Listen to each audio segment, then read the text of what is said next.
অবৈধ পথে সন্তানকে ইতালি পাঠাতে ৩০ লাখ টাকা খরচ করে পরিবার। তবে ইতালির পরিবর্তে ছেলেকে আটকে রাখা হয় লিবিয়াতে। এরপর টাকার দাবিতে বেধড়ক মারধর করে দালাল চক্র।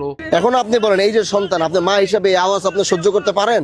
এটা তো আমারই বুক কাঁপে আওয়াজ শুনলে। লিবিয়া থেকে পাঠানো ভিডিওতে চিৎকার করে নির্যাতনের বর্ণনা দেন ছেলে। পরিবারকে জানান আরো 10 লাখ টাকা না পাঠালে মেরে ফেলা হবে তাকে। কুলকিনারা না পেয়ে অসহায় মা ছুটে যান মাদারীপুর ১ আসনের সংসদ সদস্য পীরজাদা সাইদুদ্দিন আহমদ হানজালার কাছে। সন্তানকে দেশে ফিরিয়ে আনতে আর্থিক সহায়তার আবেদন জানান তিনি। পুরো ঘটনার বর্ণনা শুনে হতাশা প্রকাশ করেন এমপি হানজালা। এত টাকা খরচ করে কেন বৈধ পথে ইতালি পাঠানো হলো না সেই প্রশ্নও তোলেন তিনি।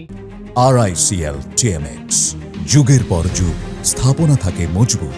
১৫-২০ লাখ টাকা দিয়ে সঠিক পন্থায় কাগজ কইরা প্লেন দিয়ে ডাইরেক্ট ইতালি পাঠানো যায়। তো এই ৩০ লাখ টাকা আপনারা কেন এই রাস্তায় দেন? এ সময় দালালের মাধ্যমে অবৈধ পথে বিদেশ পাঠানোর ভয়াবহ পরিণতির কথা উল্লেখ করে সবাইকে সতর্ক করেন এই সংসদ সদস্য, যেন ইউরোপের স্বপ্নে বিভোর হয়ে আর কোন পরিবার নিজের সন্তানকে মৃত্যুর পথে ঠেলে না দেয়। এই 10 লাখ টাকা দিয়ে কে ছাড়বো? এই 10 লাখ নিয়ে আবার আটকায় আবার আপনারা পিঠে আবার টাকা চাইবো। ভাই, যারা এই কাজ করে এরা কি কোনো সময় আপনার মনে হয় যে আপনি যখন 10 লাখ টাকা দিতে পারছেন মনে করবে, তখন সে আবার আরো 5 লাখ টাকা আবদার করবে? বাচ্চাগুলার জীবনগুলা কোথায় আপনারা ঢাইলা দিচ্ছেন?